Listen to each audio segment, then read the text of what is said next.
ایک اہم سوال پوچھا گیا ہے کہ اگر اذان دیتے وقت اذان بھول جائیں تو کیا کریں گے؟ نماز کے بارے میں تو بتلاتے ہیں نا، نماز میں یہ غلطی ہو جائے یہ کرنا ہے، یہ غلطی ہو جائے یہ کرنا ہے، لیکن اب اذان کے بارے میں کہ اگر اب آپ اذان بھول جائیں تو کیا کریں گے؟ اگر آپ اذان بھول جائیں، اذان دیتے دیتے آپ الفاظ آپ سے آگے پیچھے ہو گئے اور آپ کو یاد آ گئی تو آپ تصحیح کر لیں، اذان کو ادھر ہی سے صحیح کر لیں، دوبارہ سے اذان شروع نہ کریں، آپ جہاں سے غلطی ہوئی ہے وہ اسی غلطی کو صحیح کر لیں۔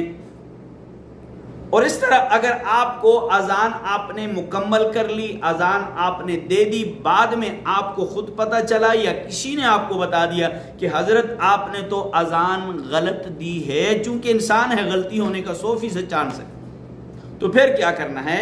اگر وقت ہو تو دوبارہ، نماز کے لیے کافی وقت ہو تو دوبارہ اذان دے دی جائے، اگر وقت نہ ہو تو اسی اذان پہ نماز ادا کی جائے،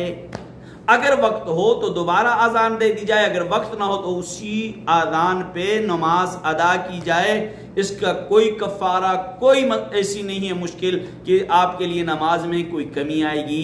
امید ہے کہ آپ کو آج کا یہ مسئلہ سمجھ آ گیا ہوگا۔ اگر سمجھ آ گیا ہے، ہمارا یوٹیوب چینل ایم بابو تھنولی اسلامک اسٹوڈیو کو سبسکرائب کیجئے، گھنٹی والے بٹن کو ضرور دبائیے۔